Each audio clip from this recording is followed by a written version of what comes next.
I want to touch base now. Before we start wrapping up, and bless us with some last words.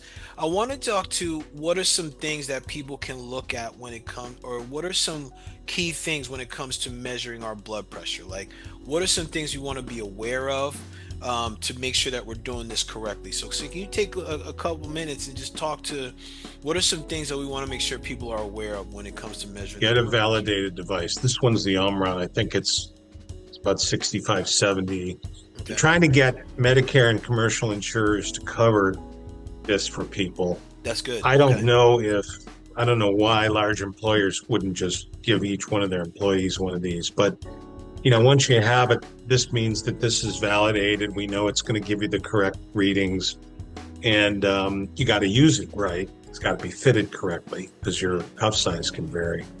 But this comes from the Target BP, which is a combination of project been going on for about 10 years between the Heart Association and AMA. Measure it correctly.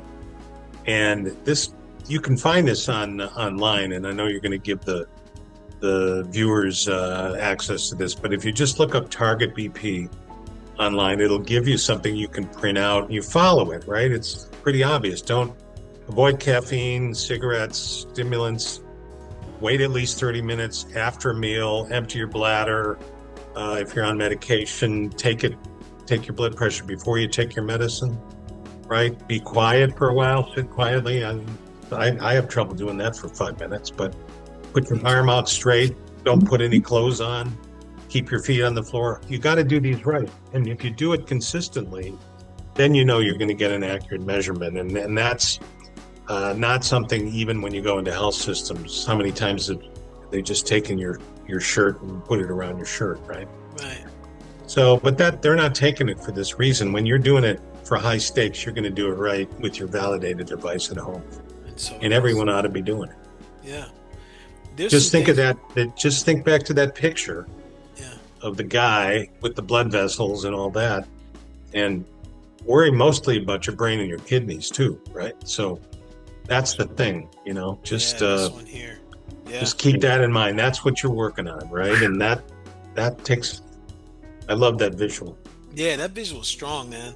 Yeah, I tell you what, like I'm looking at this, and there's some things that I recognize I'm doing incorrectly. Uh, which is very interesting. Like for me, when I go take my blood pressure, I rarely just sit 5 minutes before I take it. gotta Rarely. sit. If I, actually, I'm gonna be, I have yet to do it. Mhm. And then I usually do two measurements. Um, and the thing is, I'm gonna tell you, I don't think it's 1 minute apart. Like I'll see something, I'm like, okay, good. Well, start with doing it, a little more time to rest and take it easy. Yeah, And then, once usually is okay. Sometimes it's a little high. You can switch arms too. That's a good thing. yeah. And I know it But, says no stimulants, so I know it's probably still yeah. not good to smoke a joint while I'm taking my blood Well, pressure. no, Probably not a good idea. nothing. Nothing. Okay, I'm But just checking. I've got so everything comes up on my phone right Yeah. here, right? Yes. And I can pull it up, pretty easily. And then I take it into my doctor. Just give me one sec here. Like, it shows me that. You can see Yup. that. Yes, And man. then, Yes. my diary, as like, let's see, sorry, uh, the trends here. Yeah, right. So That's see, it's huge. got it all right there.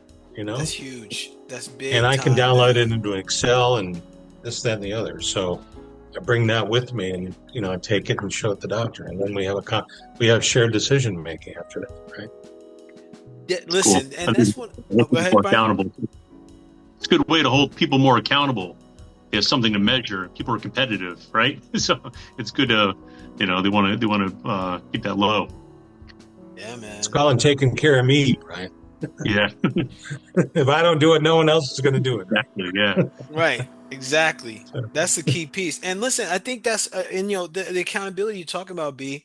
That's that team. That's the team, right? Because I know for me, when my doctor was like, "Hey, man, I want to know what your blood pressure is, man. You gotta." Especially we have through Atlantic Health Systems, we have an app where I can communicate with them on a regular. So every once a week, it's like, "Hey, man, here's my blood pressure." So by the time I go see him twice a year, if I gotta see him more, I'll see him more. But at least he knows where I am. So he's always like, okay, well, I saw this. What's going on here? If it's high, he's like, what's going on? Everything all right? Like, okay, hey man, actually it's not. I'm stressed, right? So it's a way that accountability helps to bring more awareness, especially if it's a provider that you care about. But the thing is too, and Brian, you and I have talked about this many times. It's going to be tough for a doctor to care about you if you don't care about yourself. Sure. You know what I'm saying? Like, You got to meet him halfway. you gotta meet them halfway. B, how Yeah. many times have we talked about that, Brian? Yeah.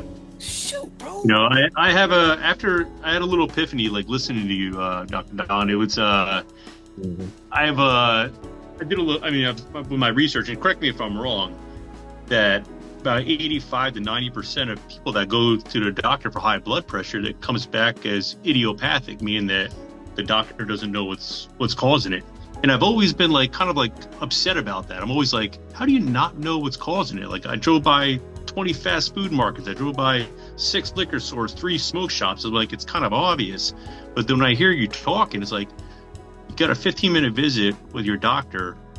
There's so much that they're doing wrong that it's almost like easier. I wouldn't say easier like it being a lazy, not in a lazy way, but it's like they're not going to address all these things. Like I'm thinking about like the south side of Chicago and the other parts where they don't have the access to almost like better themselves. So it's easier to put them on a prescription to at least extend their life.